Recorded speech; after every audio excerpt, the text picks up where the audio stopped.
Ya, ya, se está grabando. Buenos días con todos. Vamos a empezar la cuarta sesión del curso de lo virreinal a la crítica de colonial. Hoy día está con nosotros el profesor Antonio Lin. Él es magíster en Historia del Arte y enseña actualmente en la Universidad Nacional Mayor de San Marcos. Creo que Anthony es el curso de Arte Virreinal Latinoamericano. Sí, el curso que dicto. Correcto, ¿ya? Podrías comenzar. Muchas gracias, Magali. Buenas tardes a todos. Ahora voy a proyectar la pantalla. De todas maneras, igual cualquier pregunta con respecto al tema, no voy a ver la caja de comentarios, así es que Magali, me comunicas cualquier cosa por audio. Sí, está bien.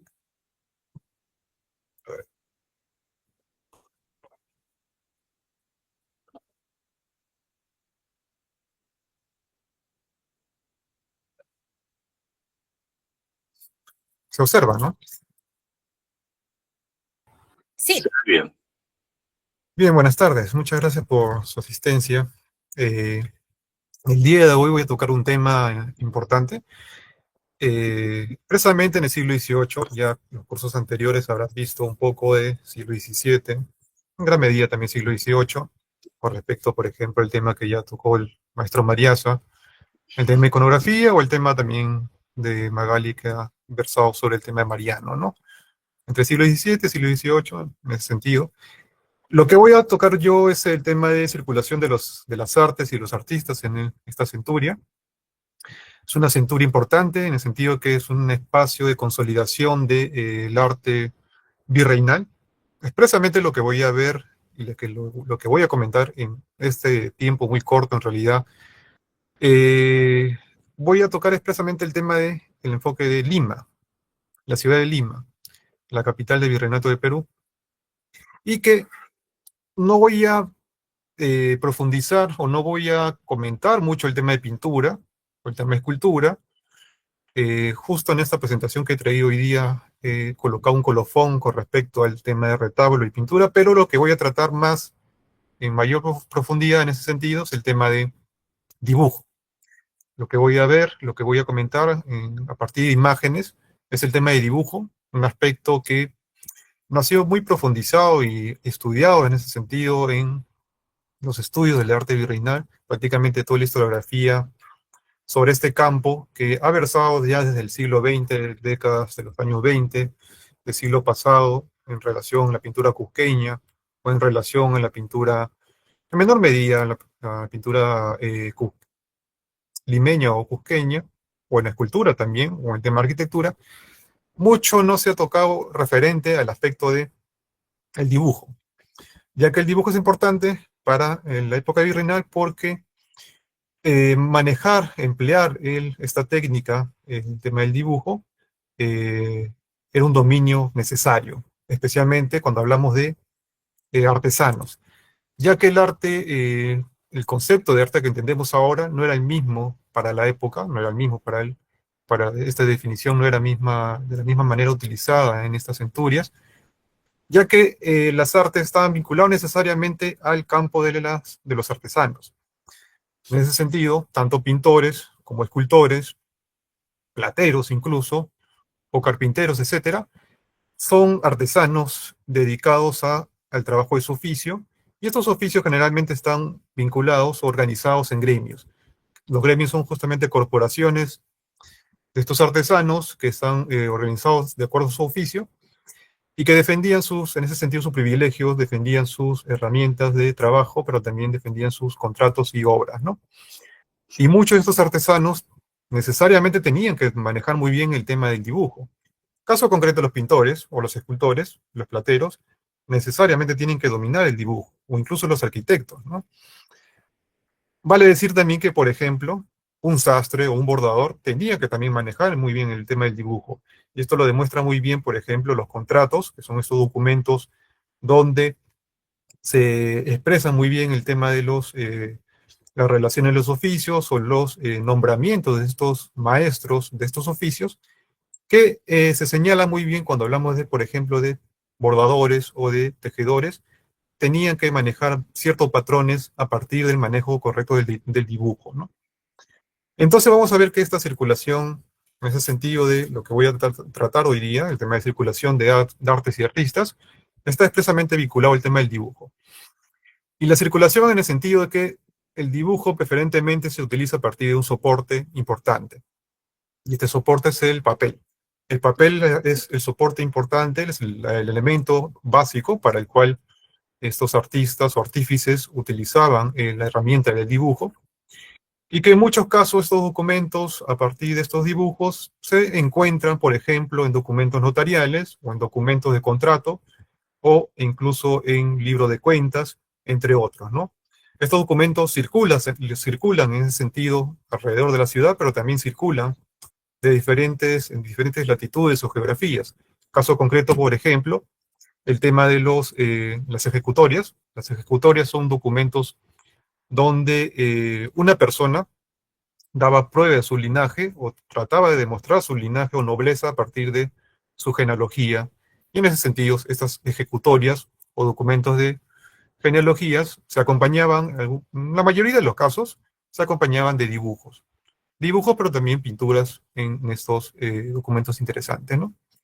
Entonces voy a tratar este tema de la circulación de las artes, en el sentido del documento como herramienta base de este soporte para el dibujo, y de los artistas. Artistas, no necesariamente pintores, sino también, por ejemplo, escribanos. Los escribanos es un oficio dedicado a las herramientas de contratos, a las herramientas de los derechos a través de la escritura, y que también en muchos casos, estos escribanos van a utilizar la herramienta del dibujo para los ornamentos, para las decoraciones de sus portadas o frontispicios de sus documentos, ¿no?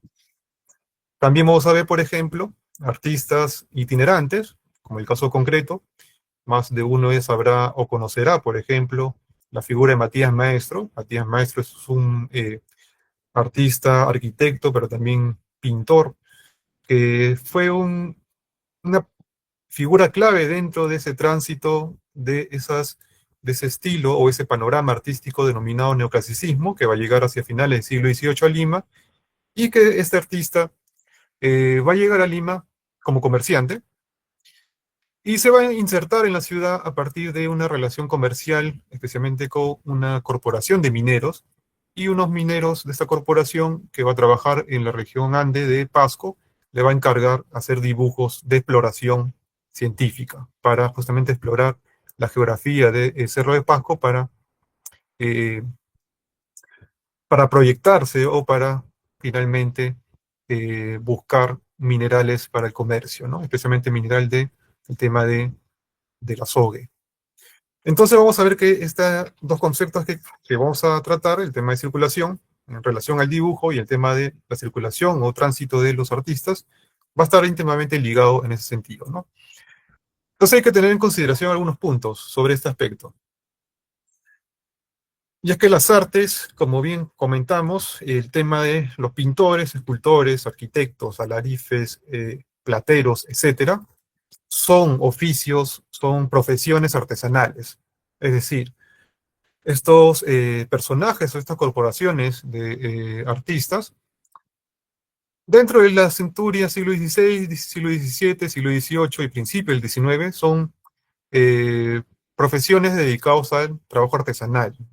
Es decir, no estamos vinculando este concepto de artista como actualmente entendemos, como un artista libre o un artista en ese sentido independiente, sino que están sujetos a normas específicas, están sujetos a ordenanzas, están sujetos a contratos.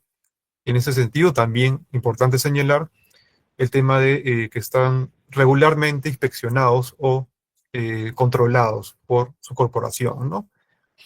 Caso concreto, por ejemplo, coloco una imagen, cómo funcionaba un taller de un artista, en este caso interesante, de un pintor, cómo funcionaba un taller en Europa. Y esto es un poco de manera ejemplar porque esta herramienta, de esta imagen, de este grabado, nos habla del taller del pintor y que más o menos nos da justamente esa idea de cómo funcionaba un taller de un pintor en el Virreinato del Perú.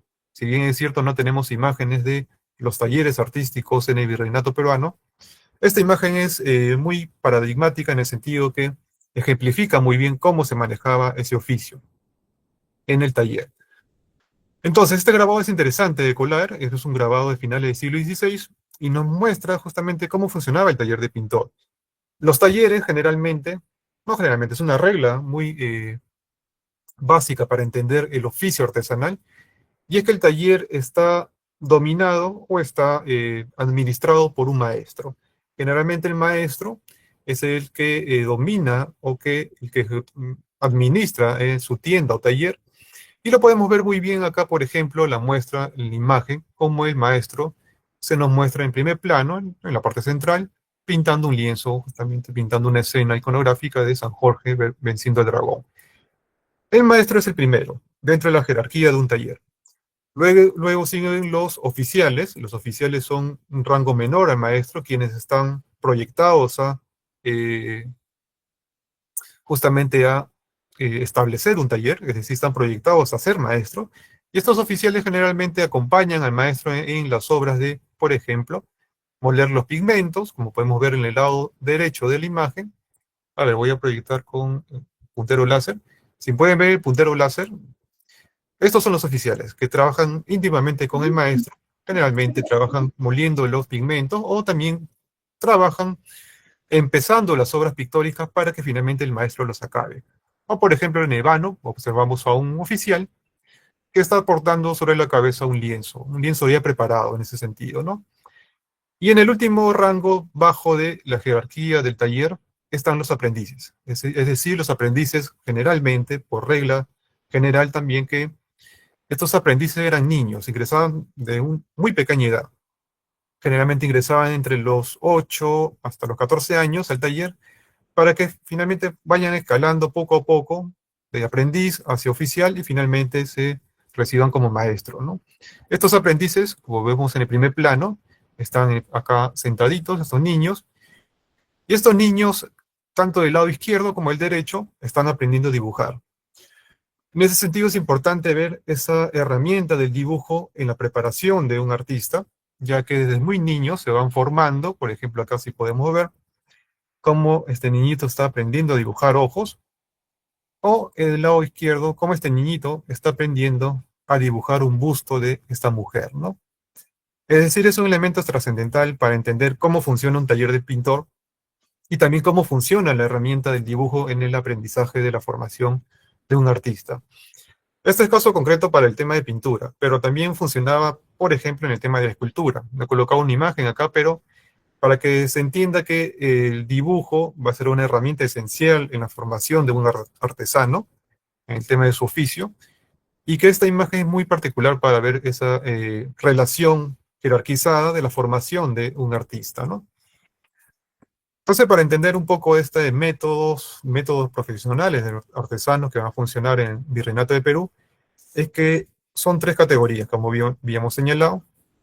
El aprendiz, generalmente entre 8 o 12 años, ingresa al taller. El oficial es el siguiente escalón, que va a trabajar ya a partir de las preparaciones, los bocetos iniciales con el maestro, y finalmente la persona que administra la tienda o administra el taller, que es el maestro mismo, ¿no?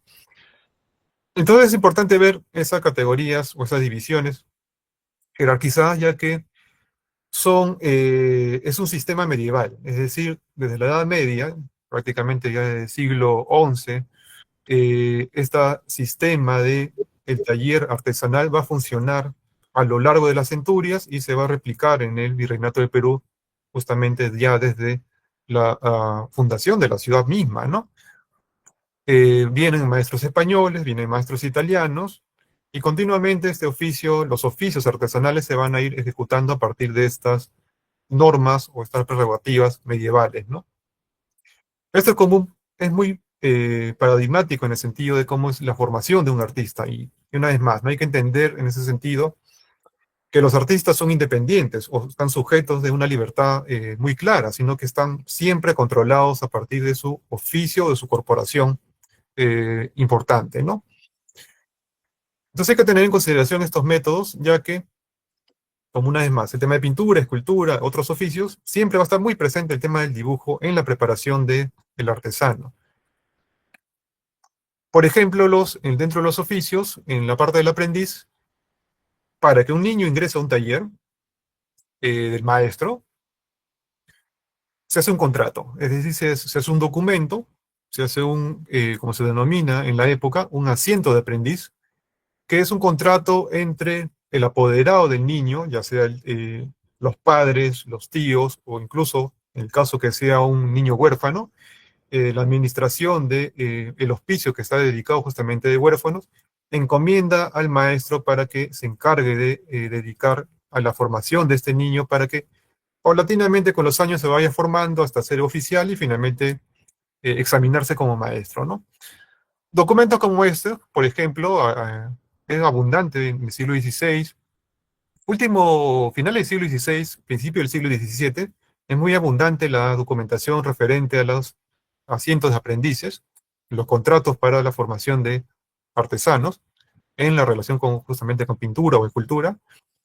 Y uno de los documentos interesantes de ese periodo, finales del siglo XVI, 1600 en realidad, es el documento del contrato de Domingo Gil, que se contrata con Mateo Pérez de Alessio. Mateo Pérez de Alessio es un pintor importante de la época entre el tránsito del 16 al 17, que es un artista italiano, que llega justamente desde el puerto de Sevilla hacia América, para dedicarse al tema de comercio, pero también dedicarse al tema de la pintura, ¿no? Y ese documento nos señala, un poco entreverado las letras por la época justamente, no tiene la transcripción, pero nos habla de esta carta como este joven Domingo Gil se asienta con el maestro para formarse como pintor a ver, una vez más voy a editar el puntero láser, pintor de imaginería, es decir, pintar imágenes de, por ejemplo, sobre lienzo o policromar imágenes escultóricas, es decir, las dos vías, ¿no? Y en el contrato también se señala el tiempo de años de la formación. Generalmente los aprendices aprenden entre un tiempo de 3 a 6 años de formación de esta primera jerarquía. Luego pasan a oficiales. Lo más típico es 2 años de formación de oficiales. Y finalmente el oficial se examina o se da un examen para ser maestro y formar su propio taller en ese sentido, ¿no? Entonces es importante para ver cómo funciona un sistema medieval de los oficios artesanales en ese sentido, ¿no? Domingo Gil con Mateo Pérez Alessio. Acá vemos justamente que siempre en los documentos se señala la firma del maestro, Mateo Pérez Alessio, y en este caso de la persona formada con el contrato, Domingo Gil, ¿no? Y en la relación de artistas, artesanos, esta relación, una vez más, son asociaciones o corporaciones que están en continuo control administrativo, control de gobierno del mismo oficio, pero también control de trabajo, ¿no? Esto es importante para que estas organizaciones de artesanos o artistas en la rama de su oficio particular justamente defiendan sus contratos, pero también defiendan que otros oficios no se comprometan con el trabajo que les corresponde, ¿no? Y lo más común es que estas asociaciones se formen en corporaciones o también denominados gremios. Este es un sistema, una vez más, un sistema medieval, el tema de los gremios, y que para Lima se formó un gremio de pintores hacia el siglo XVII, más o menos en el año 1640, y a la par también en Cusco había apareció ya en el último tercio del siglo XVII una corporación o gremio de pintores cusqueños, de indígenas, pero también de españoles, y es lo que vemos acá, ¿no?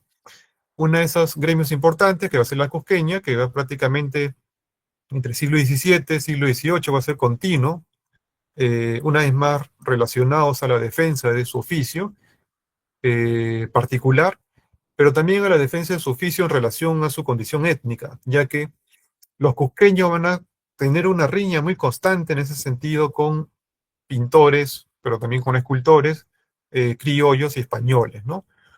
Y lo que vemos acá es una lista del gremio hacia el año 1790, que son una asociación de pintores y escultores indígenas. Es decir, no hay ni una persona de condición criolla o española dentro de la asociación, porque una vez más, es una corporación que defiende sus normas, sus oficios, en relación, en este caso, con la condición étnica, ¿no? Que va a ser lo más típico. Entonces vemos que el artista va a ser un artesano, y en ese sentido la organización va a estar suplida en este tipo de corporaciones para defender el oficio, ¿no? Y vemos que el gremio, por ejemplo, acá vemos el tema de los maestros activos en ese periodo y los oficiales, ¿no? Es decir, la segunda jerarquía que estos oficiales con el tiempo van a tratar de independizarse para formarse como maestros particulares o con taller independiente, ¿no?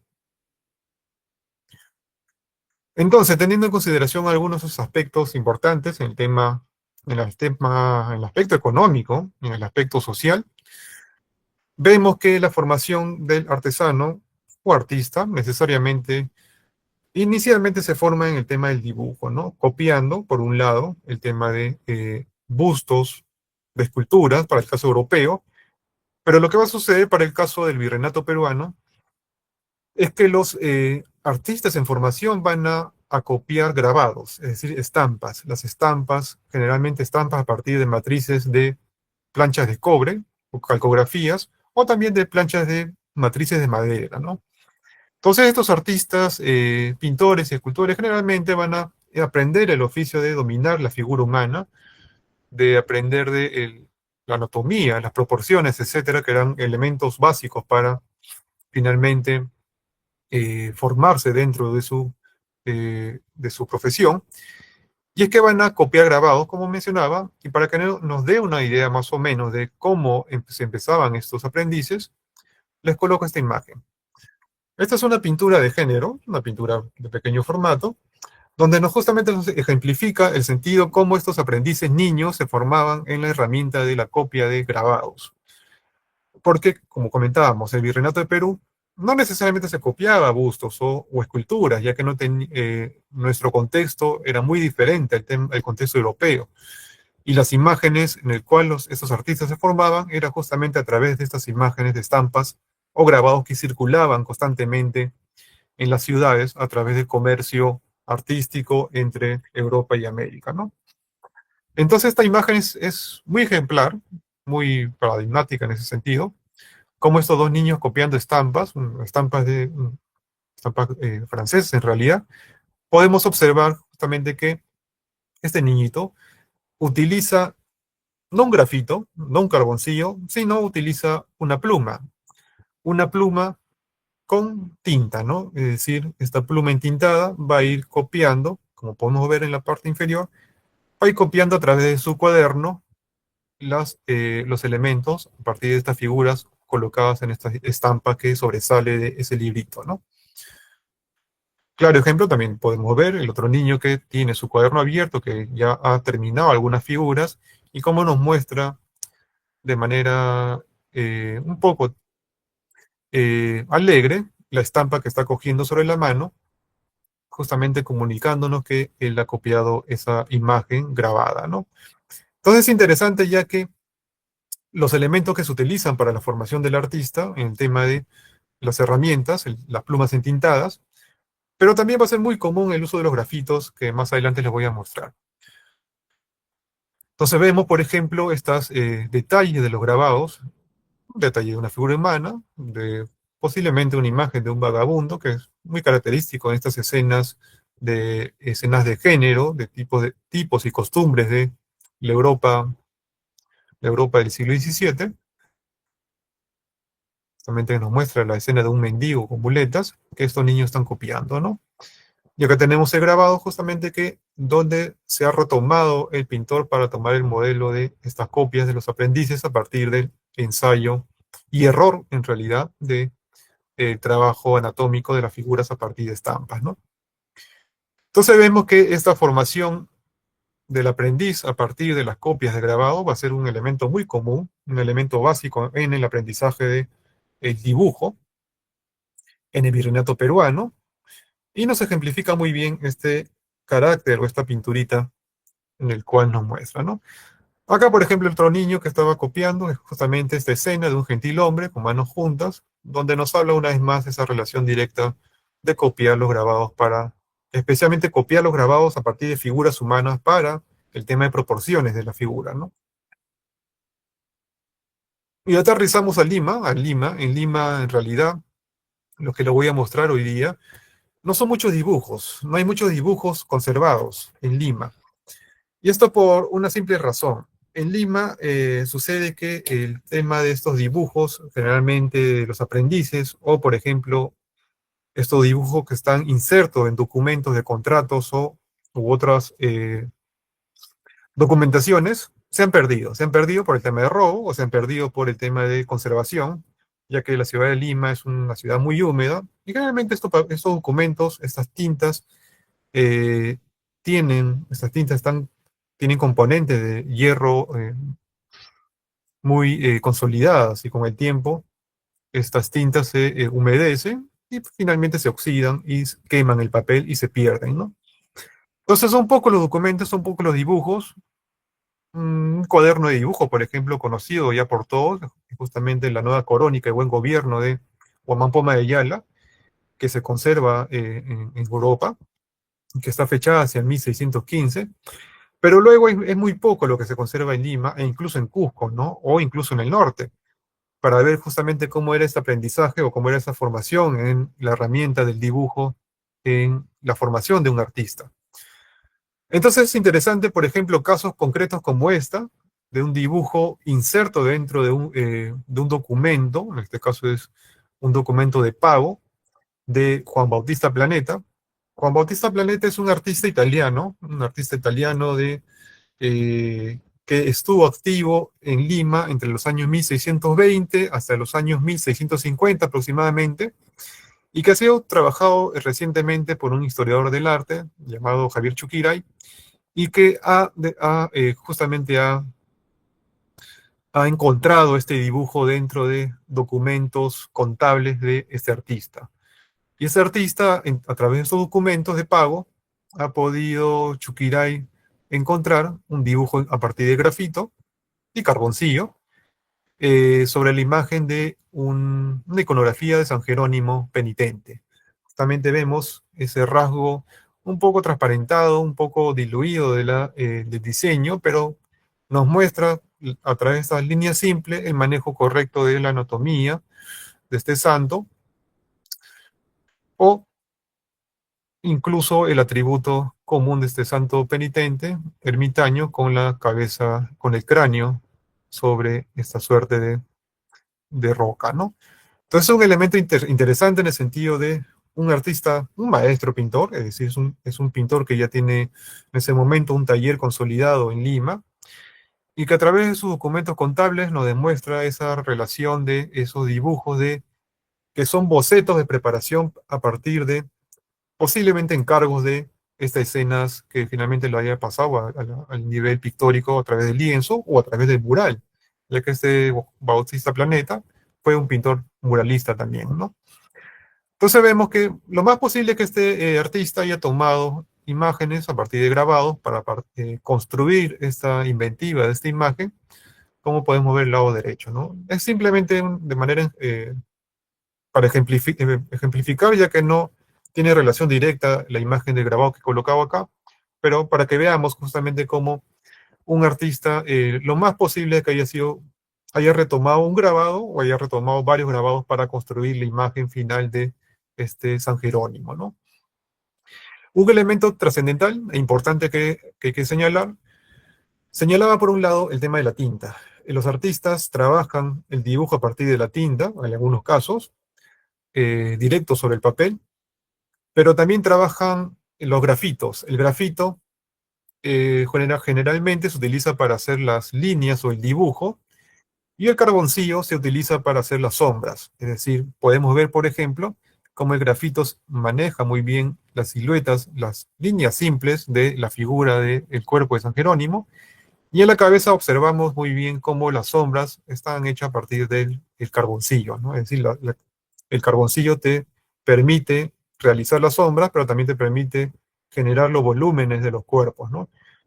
Entonces son elementos técnicos importantes que hay que tener en consideración para hablar, para tratar sobre el tema del dibujo, ¿no? Por una parte es el grafito, líneas, y el tema del carboncillo con el uso de las sombras y el uso del volumen de la figura, ¿no? Esto es elemental para ver en el caso de los dibujos que voy a demostrar, que voy a mostrar a través de estas diapositivas, ¿no? Entonces vemos que Juan Bautista Planeta se conserva a partir de un dibujito a través de cartas de pago, ¿no? Pero también sucede que este movimiento de las imágenes están a través de los documentos de contrato. Y es que, por ejemplo, un escultor, pero también arquitecto importante de la primera mitad del siglo XVII en Lima, va a ser Juan Martínez de Arrona. Juan Martínez de Arrona se le va a encargar a través de Cabildo, un contrato directo con el Cabildo Catedralicio de Lima, la traza de las portadas de la Catedral de Lima. Es decir, las portadas que vemos actualmente en la Catedral de Lima, en la Plaza Mayor, tuvo sucesivos cambios a través del tiempo. Desde el siglo XVI, cuando se fue construyendo este edificio, hasta prácticamente inicio del siglo XIX, tuvo modificaciones constantes, se ha conservado para el año 1626 una traza desde entonces de la portada de la Catedral de Lima. Vemos, por ejemplo, en este documento del contrato donde se expresa muy bien el trabajo que iba a hacer el Martínez de Arrona con las portadas en relación al cómo debería ser dispuesta las portadas en relación con la puerta principal, las puertas laterales o la puerta trasera. En ese momento la catedral tenía 7 puertas, tanto la principal como las laterales y finalmente la trasera, ¿no? Y que justamente vemos en esta imagen, en este contrato, se inserta este dibujo interesante, un dibujo a tinta, donde nos muestra ese carácter, cómo se manejaba muy bien esa relación del dibujo a través de este alzado de la portada con elementos renacentistas, en el sentido del uso de las columnas clásicas con capiteles corintios, o estas calles laterales con los nichos en sus costaditos, como podemos ver acá, como esta portada, muy bien trazada por Arrona, nos muestra estos nichos, los nichos para ubicar las imágenes de los santos tutelares de la catedral, ¿no? E incluso en la parte superior, en el segundo cuerpo, vemos la imagen si podemos ver con detalle, la imagen de San Juan Evangelista, que es el patrón o es el santo tutelar de la catedral, ¿no? Ya que la catedral tiene la advocación de San Juan Evangelista. Entonces vemos que la traza de la portada es un elemento trascendental en el sentido del uso de los dibujos como proyecto arquitectónico. Habíamos visto el caso de Planeta para este boceto de una posible pintura. Acá vemos que la traza de la portada es un proyecto para la modificación o instalación de nuevas portadas de la catedral en la primera mitad del siglo XVII. Y que finalmente vemos la imagen de la izquierda, la Catedral de Lima. Obviamente es muy diferente en tanto la disposición de los cuerpos, de las calles laterales o del segundo cuerpo, para que veamos ese contraste de las diferentes modificaciones que ha tenido o ha sufrido, no sufrido, en realidad se han modificado estas portadas de la catedral limeña, ¿no? Y además nos sirve en ese sentido como ese carácter de historiar un edificio a partir de estos documentos importantes, y especialmente las trazas o dibujos de los arquitectos, ¿no?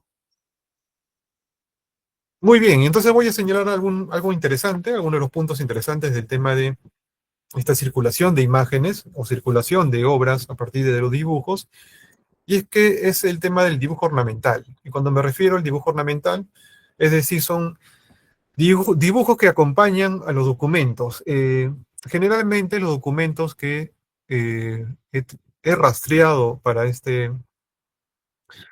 revisión de esta exposición, es que los dibujos ornamentales acompañan para decorar los documentos contables, los documentos notariales. Cuando me refiero a documentos notariales, me refiero a escrituras públicas, ya sea contratos, deudas, inventarios, tasaciones, etcétera, que muchos de estos documentos o libros van a tener carátulas y esas carátulas van a estar ornamentadas con figuras decorativas, en algunos casos con elementos florales o elementos de fauna, elementos de aves, etcétera.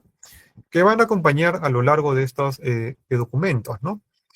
Y estos dibujos ornamentales también hay que resaltar un poco esta consideración que no necesariamente están hechos por pintores, es decir, no están hechos por artistas o el oficio de un pintor. Son dibujos realizados por escribanos, es decir, estas personas dedicadas a la escritura a través de la documentación pública, y los escribanos van a manejar muy bien el tema del dibujo sin haber sido formados como pintores, pero que van a ser dibujantes autodidactas que van a aprender este oficio o la herramienta necesaria del dibujo para, en algunos casos, no todos, pero van a valerse de esta técnica para decorar sus documentos o decorar sus portadas, ¿no? Entonces es importante señalar que, si bien es cierto, a lo largo de la historia del arte, especialmente el arte virreinal, se ha tomado mucho en consideración el tema de los pintores o escultores, se ha dejado mucho de lado también estas personas dedicadas a las artes del dibujo pictóricas, que no necesariamente estaban dedicados a la labor de un pintor como tal, ¿no? Entonces traigo a colación que el tema del dibujo ornamental a través de los documentos está expresamente vinculado con los escribanos. ¿Y qué sucede con los escribanos? El escribano, tal como la denominación de su oficio, escribe. Y para escribir, necesariamente tiene que aprender a escribir muy bien. Pero también va a haber una herramienta interesante, que estos escribanos van a tener este arte de escribir a la par de aprender a dibujar de manera autodidacta. Autodidacta en el sentido que van a utilizar documentos interesantes, como estos libros, para aprender a escribir de manera ornamental, y que van a ser utilizados mucho por los escribanos públicos de la ciudad de Lima.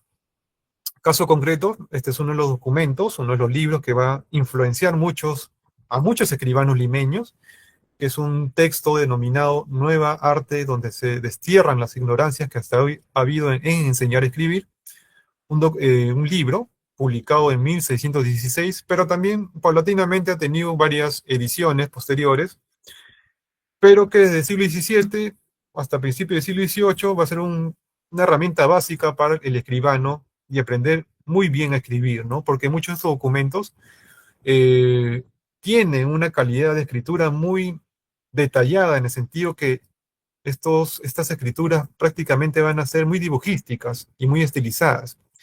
En ese sentido, esta cita interesante de este libro nos habla de esta relación entre escritura y dibujo.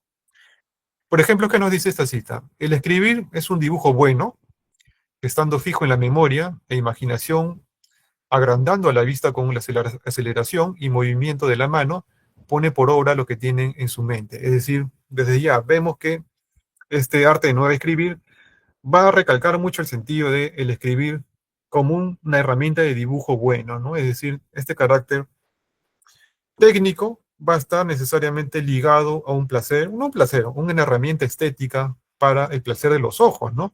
Entonces los escribanos van a aprender a partir de este libro interesante la herramienta necesaria de escribir como dibujar, ¿no?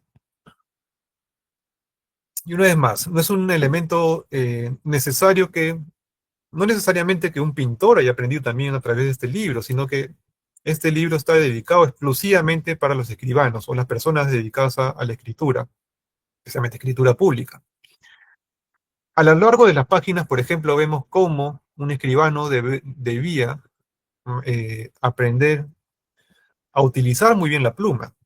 Como habíamos visto, la pluma, a través de esa pintura que vimos de los niños, la pluma es utilizada también para entintarla y aprender a dibujar en ese sentido, ¿no? En ese sentido también la escritura pública o los documentos están escritos con las plumas y los tinteros o el pigmento de la tinta, ¿no? Y vemos cómo son los modos, por ejemplo, de escribir muy bien, es decir, cómo coger una pluma. Generalmente la pluma tiene que estar con la mano elevada y no tener la mala postura. Cuando tenemos una mala postura de coger la pluma, generalmente se ejemplifica con esta imagen de abajo, ¿no? Cuando la mano está posando sobre la mesa. E incluso el tipo de cómo se debería muy bien sobrepuntar una pluma para la correcta escritura y claridad de la misma, ¿no? Y finalmente vemos acá una imagen de justamente ese libro, cómo a través de este libro de Pedro Morante, vemos cómo la escritura se va envolviendo en estas líneas y van generando estas líneas ondulatorias muy estilizadas, figuras humanas, ¿no? Figuras esquemáticas, pero finalmente nos hablan de figuras humanas, cómo los escribanos deberían aprender a escribir, como también aprender a dibujar, ¿no? Es una herramienta muy necesaria como este arte de nuevo escribir. Es un elemento trascendental en el sentido de cómo aprender los escribanos a dibujar a través de la escritura, ¿no? Dentro de esa, grabados de esta publicación, justamente está dedicado al tema de la escritura, las grafías o la caligrafía. Y es importante ya que dentro de esas páginas nos hablan de un pasaje importante del profeta Jeremías, versando justamente la Biblia Sacra, el capítulo cuarto dentro de este libro de Jeremías. Y es importante en el sentido que este pasaje Jeremías de la Biblia está acompañado de imágenes de aves. Y no es gratuito, en el sentido de por qué hay aves dentro de la escritura o dentro de este pasaje de Jeremías. Y es que las aves, dentro de este pasaje, la ave va a simbolizar eh, el testigo de la sabiduría natural, es decir, va a ser una herramienta de juicio divino, donde las aves van a presenciar justamente esta naturaleza divina del mundo. Entonces los escribanos, es interesante ver que muchos de los escribanos van a tener presencia de aves dentro de sus portadas o carátulas de sus documentos, como por ejemplo vemos en esta imagen derecha, como este protocolo notarial, es decir, un documento. El protocolo notarial es un documento público, donde está insertos contratos, inventarios, tasaciones, testamentos, juicios, pagos, etcétera, donde todos esos documentos están cosidos y finalmente envueltos en estos libros, y las carátulas en muchos casos están presenciando o están con la presencia de dibujos.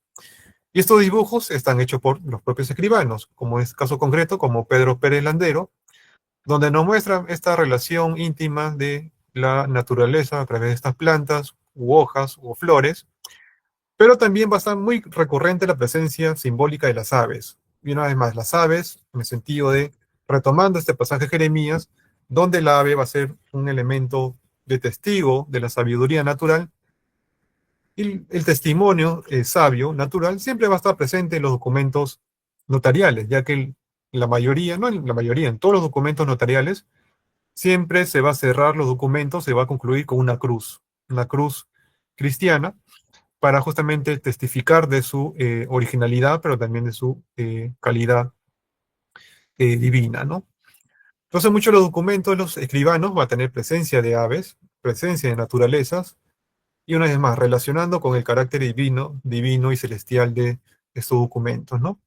Entonces, como mencionábamos, que el tema de estas caligrafías o estos escribanos siempre van a tener relación con tanto la escritura y el dibujo de manera autodidacta, ya que una vez más no son pintores, pero que hay que tener en consideración en ese sentido que son personas que dedican exclusivamente el trabajo del dibujo como una herramienta ornamental, simbólica, pero también como una herramienta de placer estético para la vista del espectador, ¿no? Caso concreto, por ejemplo, muy aparte del tema de los dibujos con aves o naturalezas, es el tema de los retratos. El tema de los retratos es interesante porque en la pintura de la Edad Moderna, cuando me refiero a Edad Moderna, me refiero a siglo XVI, siglo XVIII, y es que muchas de las pinturas sobre lienzo generalmente están dedicados al tema del retrato para enaltecer tu imagen, pero también establecer tu imagen en el tiempo. Y en ese sentido, el retrato también va a funcionar como una herramienta de testigo en el tiempo, como por ejemplo de este escribano, que es Francisco de Medina, se va a autorretratar dentro de su carátula, de su documento, y lo vemos justamente a Francisco de Medina dentro del trabajo de su oficio, es decir, el escribano, con la mesa de su trabajo, sentado sobre este sillón frailero, y con el típico traje del siglo XVII, con estas mangas anchas, en presencia de estos cajones con números, que lo más posible estos cajones con números estén relacionados con documentos contables o documentos que generalmente a lo largo del año se van contabilizando, pero también acumulando a través de fechas, días o meses, ¿no? Entonces vemos que la imagen del retrato, como un elemento de trascender en el tiempo, va a ser muy interesante para este oficio, ¿no? El oficio del escribano. Una vez más vemos justamente el tema de las aves, como mencionábamos, el tema del dibujo de las aves va a estar muy presente en los escribanos, en las carátulas. Generalmente son aves esquemáticas, porque estamos hablando de artistas, dibujantes autodidactas. En ese sentido, las aves no van a tener volumen, van a ser planas, a partir de trazos simples, como podemos ver en el lado izquierdo, este protocolo de Nicolás de García, cómo estas aves van colocándose a lo largo del folio, o por ejemplo, en la parte derecha, en la carátula del protocolo, cómo esta relación de escritura estilizada va a acompañarse también con la presencia de las aves, ¿no? Además del tema de las aves, como testigos de sabiduría natural, como señalaba el libro de Morante, ¿no? En relación con este pasaje del profeta Jeremías. El segundo caso del tema de los protocolos, el segundo va a ser estos documentos de ejecutorias. Y las ejecutorias son pruebas de linaje, pero también pruebas de nobleza. Es decir, muchos de los criollos, es decir, hijos de españoles nacidos en virreinato o territorio americano, o incluso españoles, van a tratar de demostrar, en algunos casos, solicitudes de demostrar su nobleza o su linaje para recibir títulos nobiliarios. Y los títulos nobiliarios justamente está enlazado con esta clase jerárquica de mediana a alta jerarquía para tener una posición alta y también a, acceder a puestos públicos importantes dentro de la jerarquía del Estado virreinal. Y muchas de estas ejecutorias o documentos de probanza de linaje o genealogía van a estar acompañados de dibujos. Una vez más, el tema del dibujo va a ser muy trascendental en ese sentido, ¿no? Y en esta ejecutoria de hidalguía de Marcelo de Ayala, fechada hacia el año 1696, va a estar acompañado de, una vez más, el tema de las aves, relacionado con la sabiduría natural, o el tema de los leones, relacionados con la corona española, en ese sentido, y la Casa de Austria. Pero también es interesante ya que estos dibujos, tanto el documento escrito, pero también el documento dibujado, está hecho por un escribano limeño llamado Santiago de Taboada, quien va a realizar todo la correspondiente a la demostración del linaje de este Marcelo de Ayala, y lo va a acompañar por pedido exclusivo, por lo más posible, por el pedido exclusivo del comitente de la compañía de eh, estas imágenes de fauna o zoomorfas, ¿no? E incluso va a estar acompañado de otras imágenes en ese documento, como por ejemplo esta embarcación atravesando el Plus Ultra, que es un elemento emblemático también dentro de la corona española, y donde una vez más nos muestra muy bien este dibujito, muy pequeñito, en realidad es un dibujo que no supera de alto más de 5 centímetros. En ese sentido nos habla del detalle, nos habla también de la minuciosidad del trabajo del escribano, en el sentido de dibujar un elemento muy simple, pero a la vez muy detallado, y que nos muestre también la firma, ¿no? Don Santiago de Taboada, me fecit 1696. Esto es interesante por dos puntos. Por una parte, nos demuestra que a través de un documento de ejecutoria, un documento personal que finalmente va a ser trasladado hacia España para demostrar tu linaje, en este caso de este señor Marcelo Ayala, y finalmente recibir el título nobiliario, es que el escribano va a firmar como un artista, es decir, un pintor para la época, generalmente un maestro importante dentro de un taller recibiendo encargos importantes, siempre va a tener la firma de su nombre en las pinturas.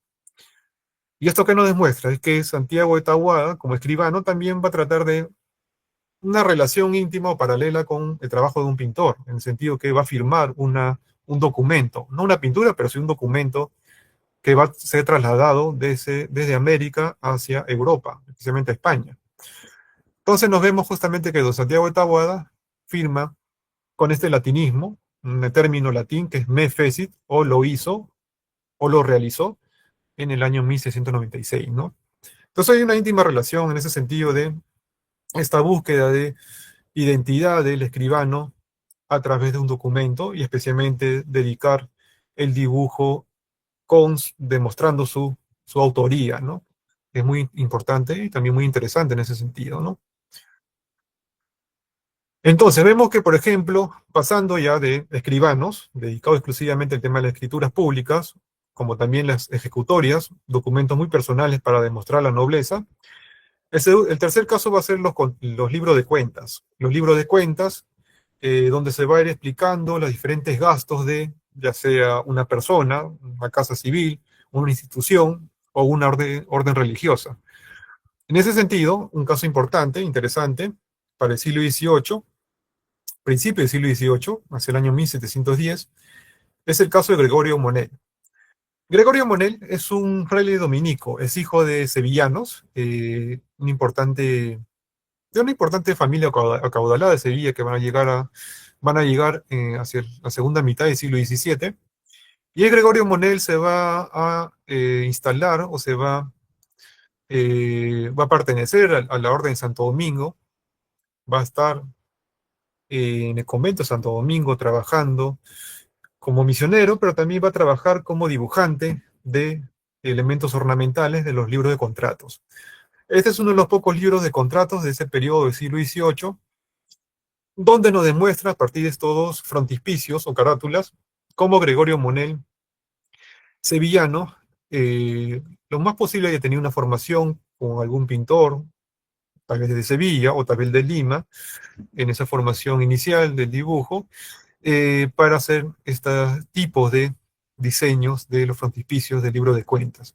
Entonces vemos dos carátulas del libro de cuentas de la Orden de Santo Domingo, o también denomina la provincia de San Juan Bautista, y nos demuestra justamente estos libros de gastos. Una vez más, son libros de donde se da cuenta de gastos, ya sea de compra de, compra de alimentos, gastos de reparaciones, el tema de, por ejemplo, misiones de proceso de evangelización, gastos, etcétera, que se van a ir recopilando a través de estos libros. Y lo interesante es la carátula, ¿no? La carátula que va a ser dibujada, no al grafito, no al carboncillo, sino a la tinta. Una tinta negra, muy pura, que Gregorio Monel lo va a decorar a través de esta relación muy directa de el título centralizado en este marco, una suerte de un marco marmóreo, con estas líneas muy, muy esquemáticas, y finalmente con la descripción del documento, ¿no? Libro de la provincia, comienza el gasto de nuestro mayor reverendo fraile, Juan Morato, calificador del Santo Oficio, y finalmente pone los datos generales como la provincia de San Juan Bautista del Perú, Orden de Predicadores, es decir, la Orden de Santo Domingo, ¿no? Y la fecha, 24 de julio de 1710, es decir, un documento que nos habla de las cuentas de la primera mitad del año de 1710. Gregorio Monel posiblemente haya utilizado estampas o elementos grabados de diseños ornamentales, que era lo más común en la circulación de estas imágenes, para elaborar en la construcción final de esta carátula, ¿no? Imitando una vez más, imitando a los libros impresos que eran muy ornamentados en los frontispicios, con cartelas o temas de flores, temas de fauna, imágenes clásicas, etcétera, donde Monel se va a valer de estas imágenes, posiblemente de grabados, para expresar esta inventiva a través de esta carátula, ¿no? Vemos, por ejemplo, en la parte inferior, unas sirenas que están entrelazadas por la cola, por la parte ya superior, costados del texto, estas cartelas con los roleos que envuelven y sobresalen estas flores, y finalmente en la parte superior, sobre estos roleos, en la parte central vemos el escudo dominico, coronado con un querubín, y en los costados estos angelitos con palmas que sobresalen o cogen de las manos estas cartelas con el título de Libro de Gastos y Recibos del año de 1710, ¿no? Interesante porque Gregorio Monel, como dominico, como fraile, dentro de esos votos de austeridad o respeto a la orden para no sobresalir dentro de su corporación religiosa, curiosamente dentro de ese libro de gastos, del dibujo, Gregorio Monel como artista va a colocar su firma. ¿Y dónde coloca la firma? Es en el escudo, justamente en el escudo dominico, ¿no? Como un hombre devoto, pero también un hombre de su orden religiosa, Monel va a colocar su firma, como podemos ver acá. A lo largo de la franja de la circunferencia pone Gregorio Monel delineated y finalmente Fray, ¿no? En realidad, Fray Gregorio Monel delineati, o dibujó o dibujante, que es un término una vez más, latín, un término latín para referirse al trabajo o a la obra dibujada, ¿no?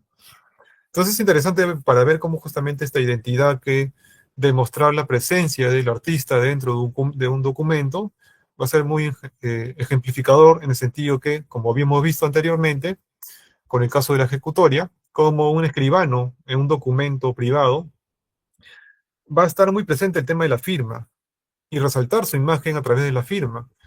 Lo mismo vemos, por ejemplo, en el caso de Monel, como habíamos comentado, ¿no? Fray Gregorio Monel, delineative o dibujante. En el segundo frontispicio, también vemos, por ejemplo, un poco más ya elaborado, en el sentido que vemos elementos de fauna silvestre, elementos como, por ejemplo, estas lagartijas, estos animales, o estos venaditos, o estas serpientes entrelazadas, estos felinos, o finalmente estas águilas, o estas aves que cogen sobre los picos, estas ramas o estas flores, que finalmente la cartela del texto está coronada por un marco ovalado con roleos, y ese marco ovalado justamente vemos la imagen de San Juan Bautista, ¿no? San Juan Bautista como santo titular por la advocación de la orden dominica de la provincia dominicana de Lima, ¿no? Que va a ser justamente sujeto a la imagen de San Juan. Lo interesante de acá, muy aparte del tema ornamental de eh, la figura de la fauna silvestre, alrededor de la cartela, es el tema de, una vez más, el tema de la firma, el tema identitario de la firma. Habíamos visto acá, muy claro, Fray Gregorio Monel en la relación con el escudo, ¿no? El escudo de los dominicos, y es que sucede que acá también vemos la firma, y se preguntarán dónde está la firma. Un poco más escondida, en ese sentido, a simple vista no se puede observar dónde está la firma, si uno ve, lo que más le llama la atención es las imágenes de la fauna, o el mismo texto que, si bien es cierto, está roto por el tema de la tinta o las manchas de la humedad, tiene la presencia de la firma del artista. Está acá. A través de las curvas de las colas de las serpientes, vemos que, por ejemplo, como Gregorio Monel ha colocado dentro de la curvatura de la cola, del término de la cola, la firma de Monel me, de manera abreviada, fecit, o lo hizo, ¿no? En latín. Fecit es hizo, o me fecit, lo hizo. Entonces vemos una vez más que Gregorio Monel nos ejemplifica muy bien ese tema identitario de mostrarse como artista, mostrar su imagen en el sentido figurado, ¿no? Ya que nos muestra a través de su firma que él es el ejecutor de esa imagen de este frontispicio, ¿no? Entonces un poco más elaborado, un sentido intelectual, como está abreviado su nombre, ya que vemos, por ejemplo, Monel está construido a través de esta abreviatura. Monel, vemos la M, la O, la N, E y L. Es decir, el apellido Monel está construido a partir de este juego de imagen, a partir de una abreviatura o una construcción a partir de mismas de las letras, ¿no? Y me, fecit, o es decir, lo hizo, o lo hice, ¿no? En latín. Entonces vemos que este caso interesante de Gregorio Monel es un artista que realiza frontispicios, y lo más probable en ese sentido que también haya hecho obra pictórica, ¿no? Obra pictórica que hasta el momento no se ha localizado, pero lo más probable es que haya hecho obra pictórica para su orden, como era lo más común en muchas de las órdenes religiosas a lo largo del virreinato peruano. Muchas de las órdenes religiosas tuvo sus hermanos legos o frailes dedicados al tema artesanal. El caso más conocido, por ejemplo, es para la Compañía de Jesús con la Compañía de Jesús en el virreinato peruano, Bernardo Vitti. Vitti fue un fraile, un hermano jesuita que se dedicó justamente al tema de las imágenes o las pinturas dentro del proceso de evangelización del Ande peruano, ¿no? Y este caso interesante en el siglo XVIII, tenemos el caso de el dominico Fray Gregorio Monel, ¿no? Interesante en el sentido que dibuja a partir de la tinta estos diseños de los frontispicios o portadas.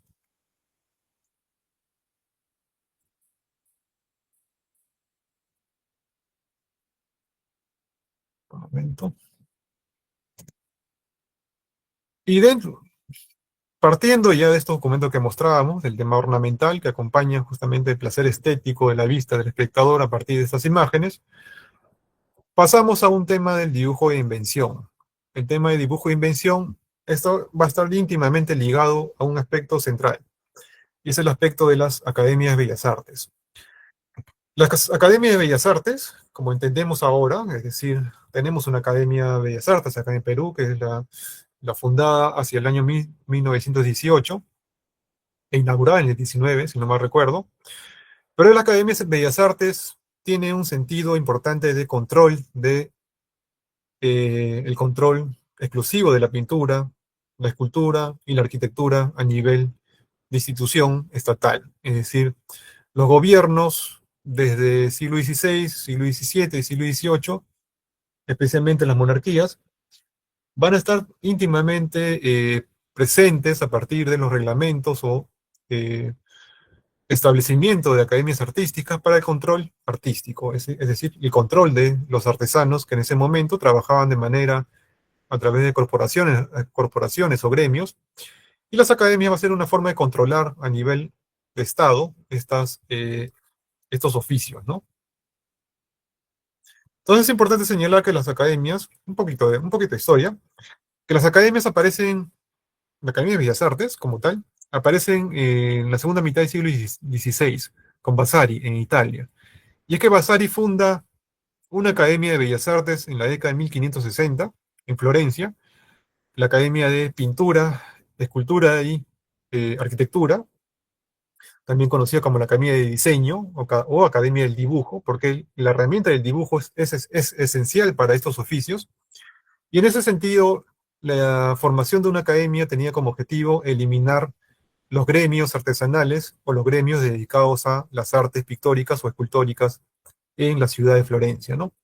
Esto va a ser repetido en el siglo XVII en el caso romano, o también en el caso exclusivamente del caso francés, con el rey, el monarca Luis XIV, quien va a instaurar una academia de bellas artes para el control artesanal, pero también para el control político de estos oficios, ¿no?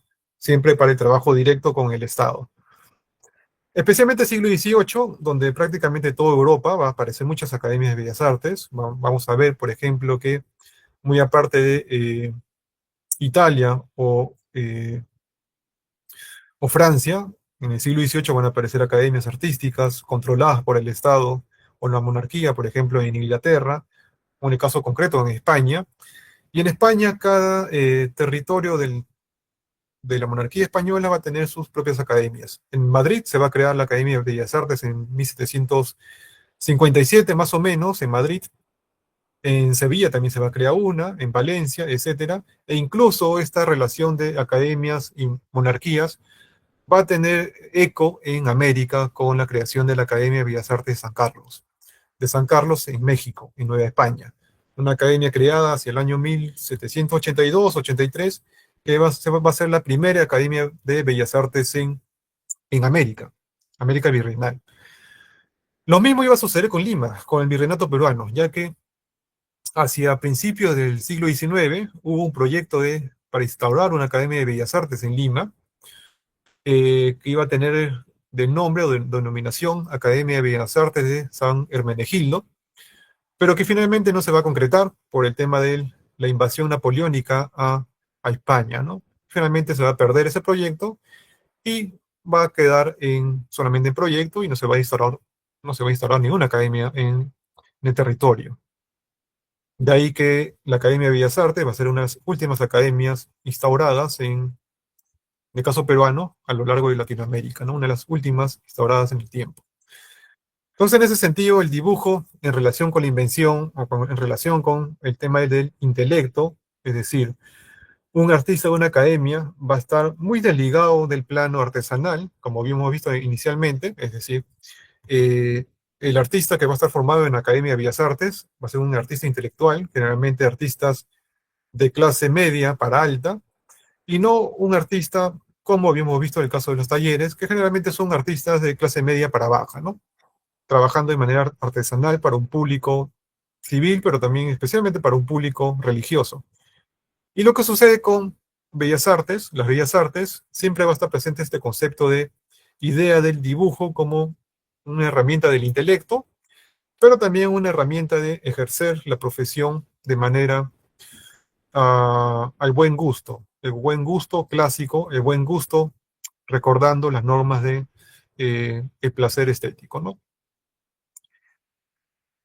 ¿Y qué sucede? En Francia, una de las academias primordiales a lo largo del siglo XVIII y que va a tener réplicas a lo largo de Europa, nos muestra a través de esta imagen interesante, una vez más, cómo se practicaba el tema del dibujo en las academias.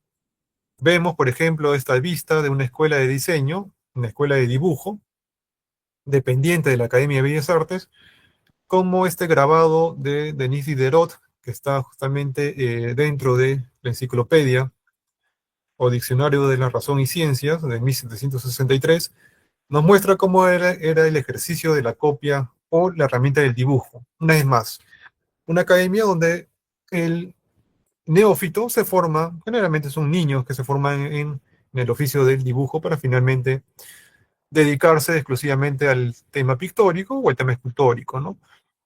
Y en el siglo XVIII va a funcionar en la academia esta relación íntima entre la copia de escultura, como podemos ver, copia de escultura, a través de estas imágenes de, por ejemplo, miembros del cuerpo humano, generalmente son esculturas de madera o de yeso, para esa relación directa con el tema de las proporciones, o como este maestro va enseñando a sus alumnos esta imagen escultórica de un hombre sedente, y como los alumnos van observando la imagen y tratando de retratar esta figura.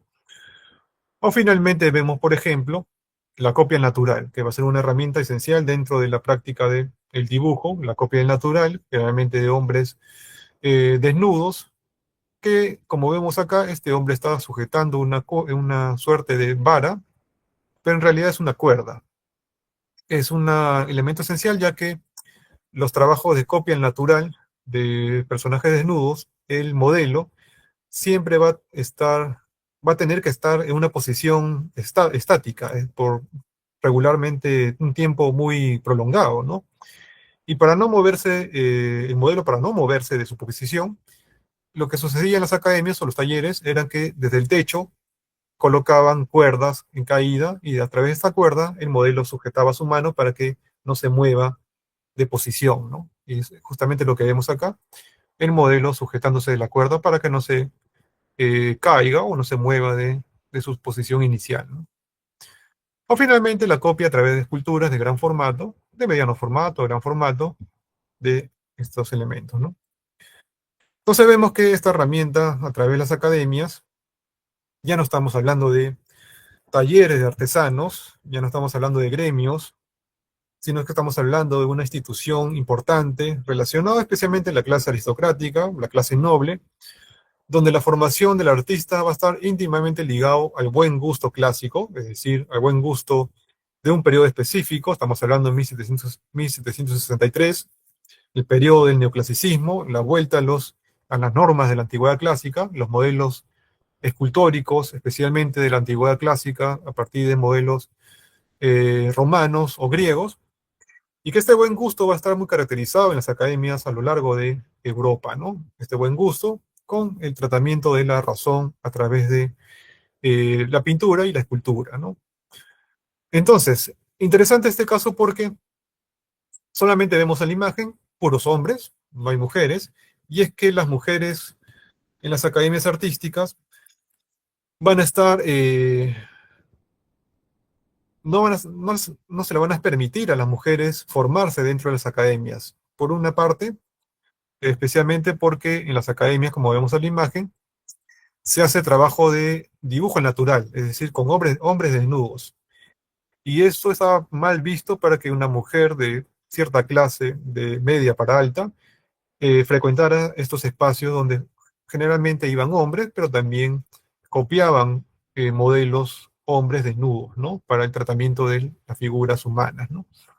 Entonces las mujeres van a estar relegadas dentro del espacio de las academias artísticas, pero lo que va a suceder es que las mujeres sí van a recibir títulos honoríficos para el tema de pintura o para el tema de escultura o incluso para el tema de grabado.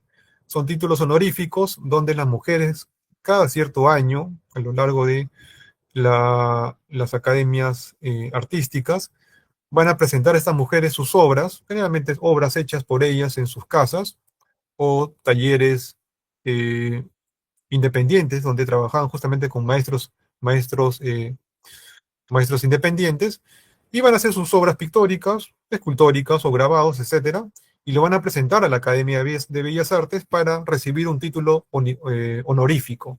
Es decir, recibir un título honorífico de una academia institucional ligado al Estado, a la monarquía, va a ser un elemento trascendental en el sentido que son títulos honoríficos y que te ayudan en cierto sentido a elevar tu relación social, pero también elevar tu estatus dentro de la sociedad a la cual perteneces, ¿no? Entonces las academias artísticas, exclusivamente dedicadas a hombres, pero que las mujeres van a también tener presencia desde el aspecto exterior, donde van a recibir cada cierto tiempo títulos honoríficos bajo los cuales ellas van a presentar estas obras para recibir estos diplomas, ¿no? Entonces vemos una imagen justamente de estos tratamientos anatómicos a la natural. Y dentro de este contexto va a surgir Francisca de Ceballos Guerra y Rivera Dávalos. Es una limeña, lo más posible formada con un maestro independiente, un maestro de taller, pintor, hacia mediados del siglo XVIII. Y es que Francisca de Ceballos Guerra y Rivera Dávalos va a recibir el título honorífico de la Academia de Bellas Artes de San Fernando de Madrid.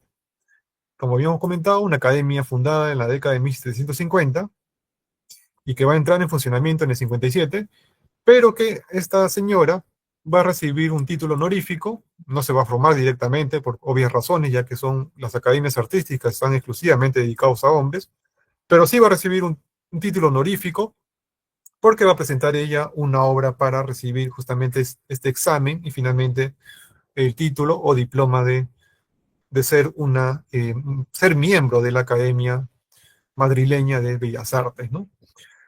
Algunos datos de Francisca de Ceballos es que Francisca de Ceballos es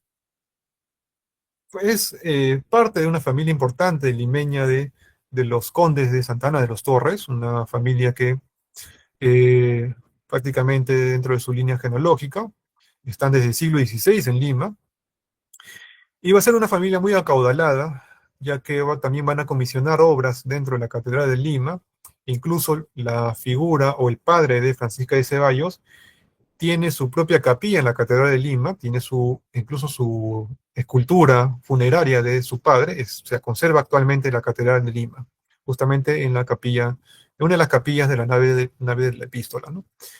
Y en el contexto limeño también importante esta señora, ya que va a ser administradora de la Casa de Ejercicio del Sagrado Corazón de Jesús, una casa de ejercicios espirituales, bajo esa consonancia o relación directa de ejercicios jesuitas, ya que la Compañía de Jesús había establecido esta casa de ejercicios para señoras o mujeres nobles de la alta clase jerárquica de la ciudad, y que ya expulsado a los jesuitas en 1767, Esta casa va a seguir funcionando bajo la administración de señoras acaudaladas, y entre ellas va a estar justamente Francisca de Ceballos, quien va a tener la administración en la década de 1780 hasta 1796, cuando fallece, y finalmente fallece esta señora en la casa de ejercicios, ¿no? ¿Y qué sucede con Francisca de Ceballos? Francisca de Ceballos, hacia el año 1770, va a viajar a España, a Madrid, con dos objetivos. Por una parte, va a viajar en compañía de su hermano, el conde de Santana de las Torres, para reclamar un monto, reclamar un mayorazgo, un dinero que pertenecía al hermano y que justamente estaba este dinero emplazado en cuentas madrileñas, ya que el hermano trabajaba como mayordomo del rey, de Carlos III, y que Francisca de Ceballos va a acompañar al hermano a Madrid, y a la par Francisca de Ceballos va a llevar consigo este dibujito de pequeño formato, un dibujo sobre papel, y hecho a partir de un lápiz negro, grafito, también carboncillo, tinta y aguada gris sobre este material, ¿no? Un dibujito muy pequeño, como vemos en las medidas, mide de alto 13 centímetros por ancho de 9 centímetros, y que esta imagen importante le va a servir para presentar a la comisión o presentar a la administración de la Real Academia de Bellas Artes de San Fernando para recibir justamente el título honorífico de pintora de honor dentro de la academia, ¿no? Y lo que nos presenta justamente la imagen es María Magdalena ante el sepulcro de Cristo, una imagen devota, una imagen eh, muy interesante en el sentido que nos habla de esa imagen de Magdalena en la presencia de haber descubierto la tumba de Cristo ya resucitado, y que esta imagen está íntimamente ligado con elementos de época, por ejemplo, el tema de estos elementos ornamentales, que son rocallas, que nos habla justamente de este periodo de el estilo rococó, ejemplificado en elementos ornamentales, pero que Francisca de Ceballos utilizó para este dibujito. Acá, por ejemplo, acá antes de pasar al modelo, tenemos en la parte trasera de este dibujo como está una escritura importante que nos habla de dibujada por la señora doña Francisca Ceballos y Guerra, natural de Lima, hija de los señores condes Las Torres y esposa de Nicolás Sarmiento, gobernador de Cañete. Y el título correspondiente por el cual este dibujo se le va a otorgar, que es justamente el título de Académica de Honor y de Mérito por la Pintura. Es decir, es un título que se le otorga en 16 de junio de 1771, y que es un título prácticamente honorífico, es decir, es un título para enaltecer su clase social, ya que no va a ejercer el oficio dentro de la academia, y solamente es un elemento o un diploma puramente honorífico y social dentro de su jerarquía en ese sentido, ¿no? ¿Qué sucede con esta imagen? Es que Francisca de Ceballos retoma una imagen a partir de un grabado. Este es un grabado de Rafael Sadler, un grabador flamenco, donde vemos justamente este mismo tema. María Magdalena, sentada, sosteniendo este recipiente del perfume, pero en el grabado vemos las imágenes de Pedro y Juan Evangelista acompañando la imagen de María Magdalena. La inventiva o la reinterpretación de Francisca de Ceballos es que Francisca de Ceballos elimina prácticamente las imágenes de los santos, de Pedro y Juan, y finalmente lo que hace Francisca de Ceballos es aperturar ese vano del lado derecho para mostrarnos el monte del Calvario con la cruz sobre la cúspide. Pero también detalles interesantes es que en la parte del vano superior del muro vemos como en el caso de Francisca de Ceballos coloca esta suerte de iluminación de esta lamparita colgando, o incluso el mismo recipiente que está tomando por la mano, tiene claras diferencias en relación con el recipiente de cristal que porta la imagen de Rafael Sadler, ¿no? Entonces vemos esa relación de Francisca de Ceballos, una artista formada lo más posible en un taller limeño, posiblemente un pintor que estuvo asociado a esta familia de los condes de Santana de las Torres, y posible también maestro de Francisca de Ceballos, fue Cristóbal Lozano.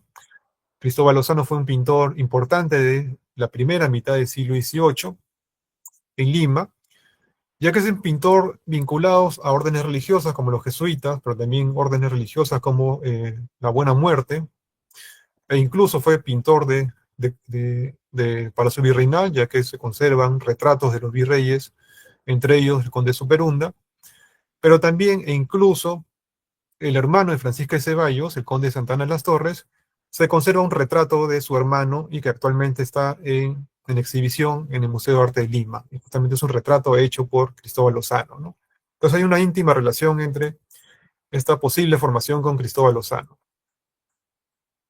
Entonces, ¿qué sucede con el tema de los dibujos? Es que en el siglo XVIII, estamos hablando ya último tercio del siglo XVIII, es que muchos de los pintores, escultores, incluso arquitectos, más de una ocasión hablan de el arte del dibujo, o ser dibujantes, ser profesores del arte del dibujo. Eh, Relacionarse con esta categoría de profesor va a ser importante en el sentido que el profesor va a estar a ese mismo nivel en categoría de lo intelectual y no de un mero artesano, es decir, un profesor va a trabajar por el intelecto y no necesariamente por el tema artesanal o herramienta de un artesano, ¿no? Entonces, por ejemplo, en fechas como 1779, en contratos documentales se conservan que Miguel Sáez, cuando recibe el aprendiz Pascual de Atocha, Sáez se declara como insigne dibujante y pintor perfecto. Es decir, siempre va a estar enlazado el tema del dibujo con el oficio, ya sea en pintores, escultores o incluso arquitectos, ¿no? Porque el tema del dibujo es, en ese sentido, importante para hablarnos de esa relación directa con el oficio del intelecto. En un periodo que estamos hablando ya en Europa, la presencia de las academias es muy importante, las academias enlazadas con esta categoría de lo intelectual, del buen gusto, y en ese sentido los artistas de este periodo, ya a finales del siglo XVIII, van a tener muy presentes esas connotaciones del el oficio del pintor o el oficio del escultor como una herramienta también de elevación de la categoría social, es decir, son artistas que tratan de superarse a nivel social y no solamente verse como artesanos, sino también verse como elementos importantes de la sociedad en su oficio, ¿no? Ser también denominados profesores de su oficio. En 1788, por ejemplo, el maestro Felipe Cáceres se denominaba profesor del arte del dibujo y pintura. Cosa importante, como justamente en este documento, como nos habla esa relación de Felipe Cáceres, mostrándonos cómo ser un profesor del arte del dibujo y pintura, y la categoría de profesor, una vez más, está relacionado con el tema de nivel intelectual, pero también con el aspecto social del oficio, ¿no? Como podemos ver acá, ¿no? Muy bien, ya estamos al tiempo. Este tema del dibujo científico ya lo vamos a enlazar en la siguiente clase para ver justamente qué sucede en este tránsito del siglo XVIII entre el tema del dibujo científico, pero ya enlazando en el aspecto de la pintura, en menor medida el tema de la arquitectura y la escultura, y cómo esto se va emplazando ya hacia finales del virreinato, y cómo esta continuidad en relación a los oficios artísticos en el XVIII, prácticamente el oficio artesanal o el oficio bajo esos regímenes medievales en el virreinato, van a desaparecer prácticamente en el siglo XIX con la República, ¿no? Justamente con la aparición de las academias, como habíamos comentado, las academias artísticas van a tener un eco importante en el Perú, hacia el año de la década de 1840, donde el tema de las academias va a tener diferentes proyectos en artistas como, por ejemplo, Francisco Lazo, Ignacio Merino o Luis Montero, que son artistas formados en talleres eh, de pintores locales, pero que finalmente van a viajar a Europa y van a formarse con artistas académicos. En ese sentido vamos a ver ese cambio o esas rupturas o esas continuidades en la relación de ese tránsito entre virreinato y tránsito hacia la república y finalmente con el tema de los indigenismos, como va a ejemplificar muchos de estos ecos virreinales en el periodo republicano, ¿no? Muy bien, entonces estoy atento a las preguntas, consultas que quieran hacer. Ya. Muchas gracias, Anthony, por tu explicación. A ver, estamos Acá solamente me habían escrito, Rosa me puso en la capilla de Santa Ana, en la Catedral de Lima, de una obra que habías colocado tú, que esta obra se encontraba en la capilla de Santa Ana, en la Catedral de Lima. No sé si quiere Rosa mencionar sobre qué obra era la que comentó. La capilla de Santana, la Catedral de Lima, claro, ahí está esa es la capilla de los condes Santana de las Torres. Justamente Uh es -huh. el padre de Francisca de Ceballos, la pintora que recibe el título honorífico de la Academia de Bellas Artes. Su padre está la imagen, claro, era del Cabildo de Lima. Claro, Eh, el retrato funerario es el padre de la imagen del padre de Francisca de Ceballos. Se conserva la imagen escultórica del padre, un retrato orante, y el retrato de su hermano que está en el Museo de Arte de Lima, ¿no? Que justamente es acá, una familia acaudalada de siglo XVIII. Bueno, en realidad viene ya desde el siglo XVI esa familia, ¿no? Pero sí, esa obra está, esa escultura funeraria está en la capilla de Santa Ana de las Torres, ¿no? claro, De los Rosa, Rivera y Dávalos. acá Rosa pone los restos del alcalde de Lima, la familia Rivera Dávalos, en el retablo sepulcro. Ujú. Claro, que está justo el retablo en el lado derecho. Muy modificado en realidad ese retablo, pero justamente nos habla de las pocas capillas originales que se conservan en la Catedral de Lima, ¿no? Porque finalmente la catedral ha tenido muchas modificaciones a lo largo del tiempo, ¿no? Uh -huh. ¿Hay alguna otra pregunta? Pueden escribirlo en el chat o también pueden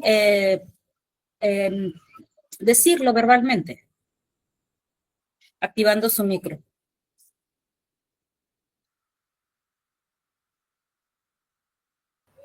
¿Alguna consulta? Bueno, felicito a Anthony por la exposición y quería saber, porque estamos hablando del siglo XVI, XVII en adelante, XVIII incluso, y para los grabadores sabemos que usaban la tinta de carbono, ¿verdad? Esa tinta generalmente no es considerada tóxica, pero sí había muchos adherientes que eran irritantes. Entonces, no sé si en ese tiempo había ese cuidado con las tintas que usaban los grabadores.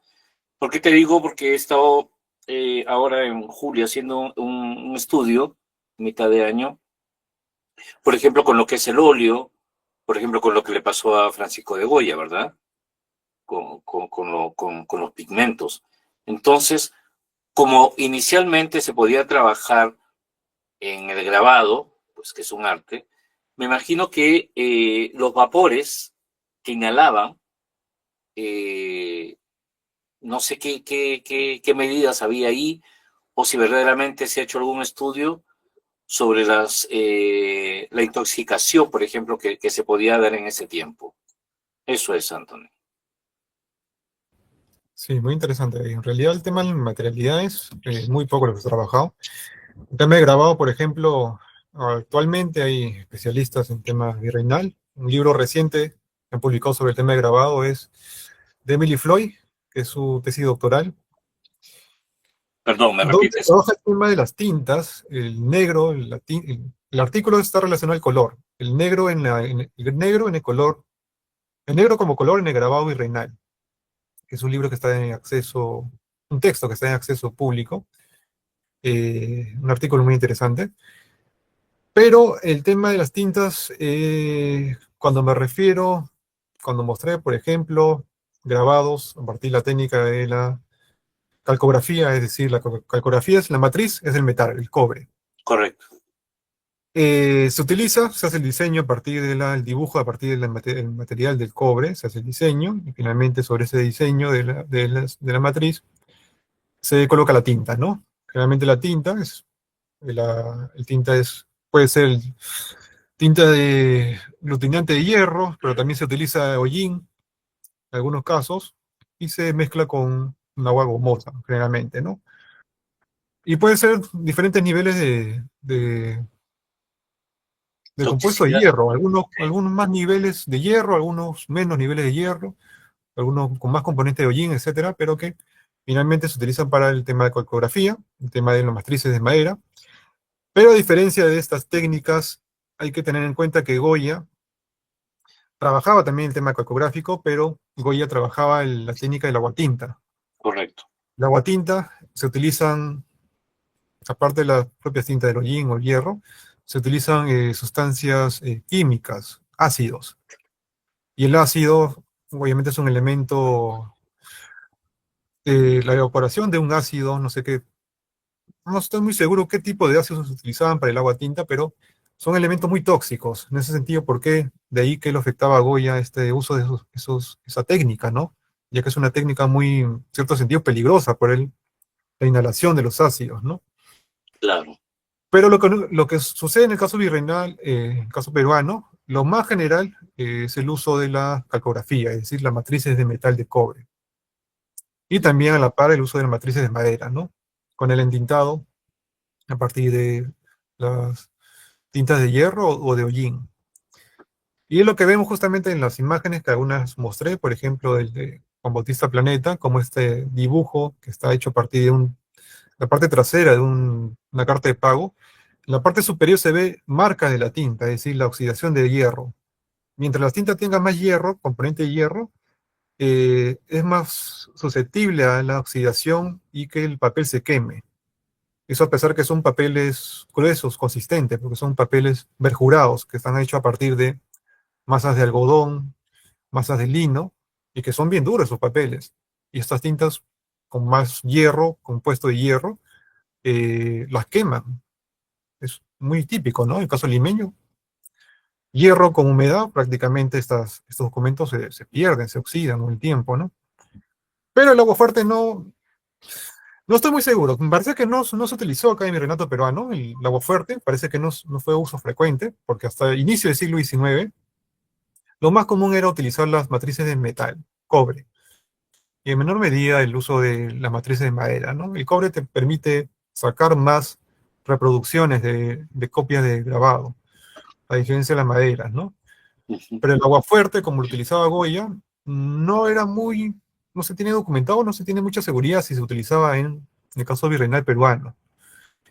En el caso de Nueva España, parece que sí, porque cuando se funda en la Academia de Bellas Artes de San Carlos, en Nueva España, en México, funciona inicialmente eh, con grabadores venidos de Madrid. Esos grabadores sabían a la perfección el tema calcográfico, pero también sabían a la perfección el uso del agua fuerte, ¿no? Si es que en México sí, la academia instaurada bajo la técnica de grabado, van a tener más un abanico de posibilidades en las técnicas, pero en el caso peruano no fue lo mismo, no hubo esa presencia del agua fuerte, por ejemplo, ¿no? Vale. Gracias.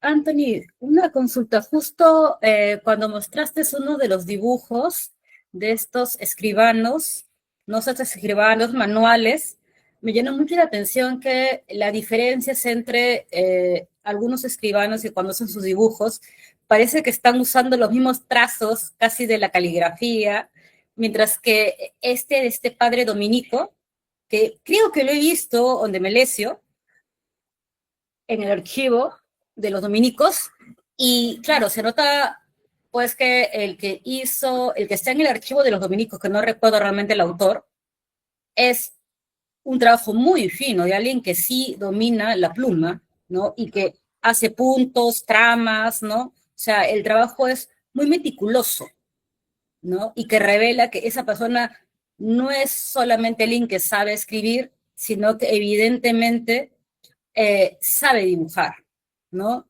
Porque si se compara con otros, ¿has encontrado así como este de los dominicos, otros, o es muy raro esa calidad de trabajo? Me refiero en Sí, estos folios. esos frontispicios son del archivo dominico, son los libros de cuenta de la provincia. En el caso de los dominicos, he consultado esas, pero en otros casos, el tema de manejo del dibujo con tinta. Claro, es muy, muy minucioso el trabajo de Monel, ¿no? En frontispicio es muy poco en realidad. Lo que he visto más ya la próxima semana con el tema ya Tránsito República, voy a mostrarles justamente los trabajos, por ejemplo, de Matías Maestro. A Matías Maestro se le conoce como arquitecto y justamente como que proyectó el cementerio general, ¿no? Pero es un hábil dibujante. Un hábil dibujante, maneja el tema de paisaje, maneja el tema de las figuras, el tema de arquitectura en el diseño, que maneja muy bien el tema de la pluma, en tinta, en ese sentido, ¿no? Como el caso de Monet. Matías Maestro también es un hábil dibujante en ese sentido, en los pocos dibujos que se conservan de la mano de él, ¿no? O, por ejemplo, otros casos dibujantes en esa época, estamos hablando ya segunda mitad del siglo XVIII, es José del Pozo, que es un sevillano que proviene de una academia artística en Sevilla, en la Academia Santa Isabel de Hungría, que va a llegar a Lima como parte de una expedición científica de Alejandro Malaspina y finalmente va a instalarse en Lima y va a fundar una academia artística, una academia particular en realidad, ¿no? Y él va a enseñar dibujo y va a tener discípulos que bueno, también van a tener esa relación directa con el maestro a través del manejo de la pluma con el tinta, pero también a través del manejo de los carboncillos o los grafitos, ¿no? Pero el caso particular de Monet es un caso muy llamativo porque es lo poco que se conserva en el tema de las carátulas con esa calidad, ¿no? Una calidad muy, muy interesante. Y un poco, el estado de conservación es muy bueno, pero nos habla justamente esa calidad en el manejo de la pluma y la tinta, ¿no? Entonces es una obra singular, que podríamos decir que esta obra no es que digamos común encontrar una obra de un frontispicio en Lima con esa calidad. No he visto otras, con esa calidad no he visto otras, pero sí en escribanos públicos. Hay varios que tienen portadas, no con ese nivel, pero sí tienen una cierta relación con el uso, por ejemplo, de elementos ornamentales, de flores, fauna, etcétera, pero no llegan a ese nivel, obviamente, de Monet, ¿no?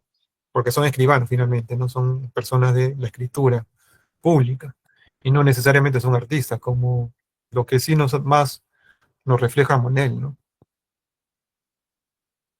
Sí, sí, tenía esa duda nada más porque yo también vi esa obra, pero no la vi muy rápidamente en el archivo y no me percaté que estaba firmada. O sea, no vi esa parte que también es A simple lo que vista no está no en lo vi. el escudo dominico y en las colitas Sí, de las serpientes están de manera oculta, ¿no? Con esas abreviaturas, ¿no? sí, sí, sí. Ahora que o sea, no me tomé tanto trabajo en ver al detalle, ¿no? Y recién que ahora los pusiste en grande, ahí sí ya me pude percatar dónde estaba la firma, ¿no? Bueno, No sé si hay otra consulta, alguna duda que tenga algún otro participante.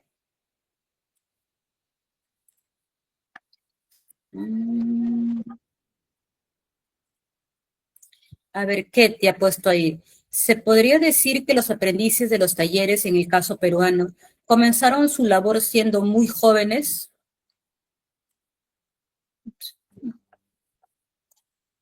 a ver.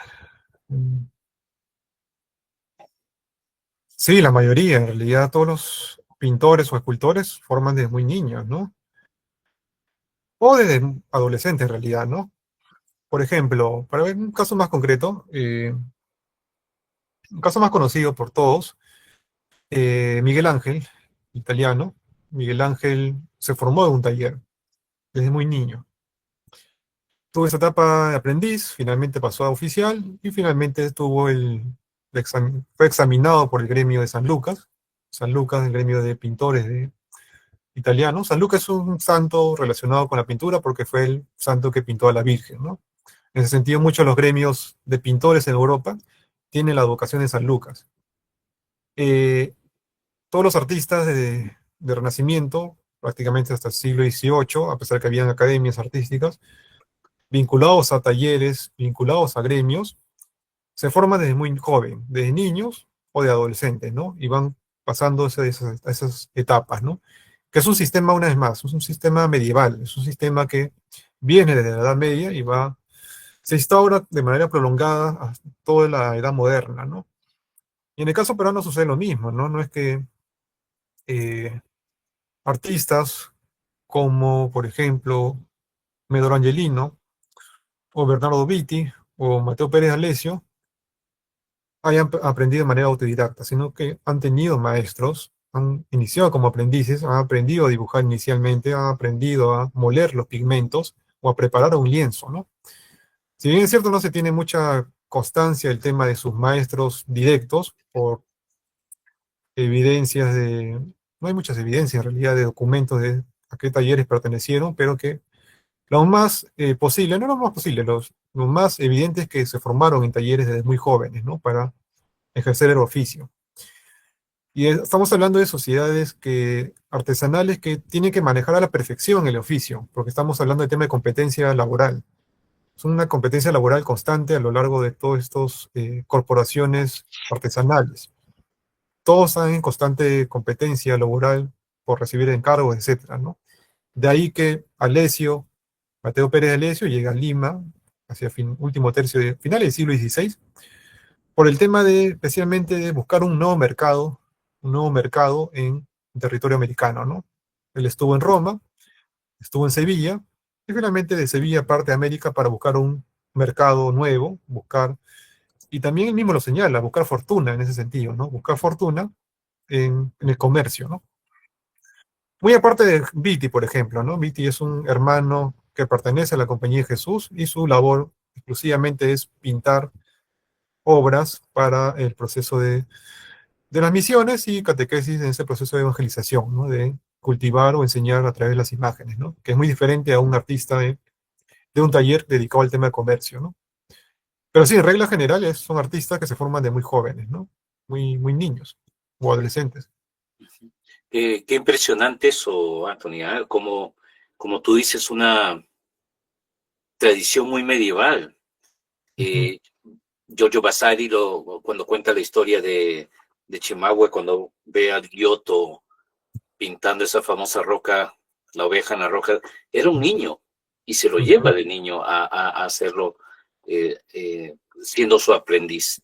Y toda la historia está llena de grandes maestros que fueron niños, que fueron recogidos, digamos así, de niños, porque en ellos está como, ¿qué será? Como la pureza, como más permeable al aprendizaje. Yo creo que eso, pues, se traspasó mucho aquí a América también, eso, ¿no? Claro, Vasari te señala eso, ¿no? El tema del genio artístico, especialmente cuando te habla de las etapas, ¿no? Y Vasari, en ese sentido, es un enemigo central del tema de los gremios, ¿no? Él quiere eliminar toda esta relación corporal medieval. Y ahí por qué Vasari tiene este proyecto y justamente la fundación de la Academia de Diseño, la Academia de Dibujo, bajo las artes de la pintura, escultura y arquitectura, ¿no? Correcto. Es el objetivo principal de Vasari, ¿no? De eliminar todo rastro de la enseñanza gremial o artesanal que estaba proyectado relacionado a estos oficios, ¿no? Y él quería ver los oficios de pintura, escultura y arquitectura como oficios intelectuales, es decir, para una clase noble, ¿no?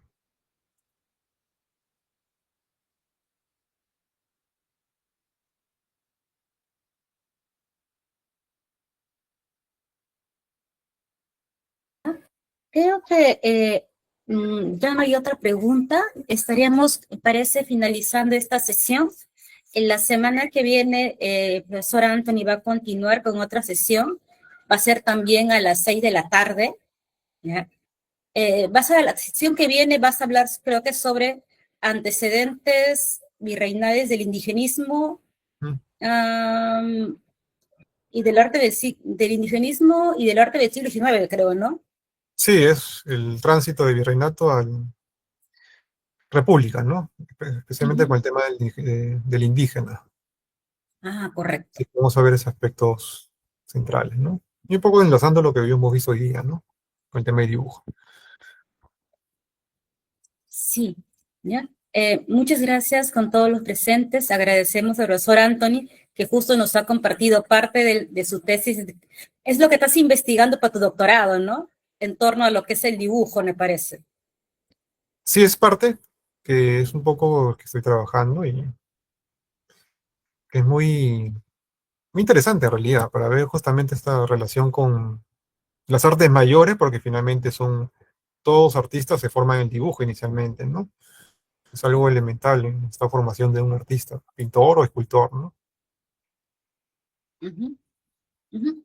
Ya, te agradecemos mucho, Anthony. Voy a ver si por aquí, ya, se justo están agradeciendo Ketty, Yesenia, Manuel, ya. Entonces, sí, ponen sus deditos por ahí, ¿no? Ahora que todo es con dedito arriba. Las reacciones, reacciones. Igual Surya también te agradece. Vamos a ir acabando la sesión. Voy a detener la grabación. ¿Ya? Y como les digo, nos vemos la siguiente semana, igual también el lunes a las 6. ¿Ya? El enlace que han usado para hoy día es el mismo enlace que van a usar para las siguientes 3 sesiones que quedan. Qué bueno, súper. Bien, sí. Agradecido, Magali. Anthony, enhorabuena. Gracias. Muchas gracias por su presencia y ya nos vemos la próxima sesión. Gracias. Ya, muchas gracias, hasta luego.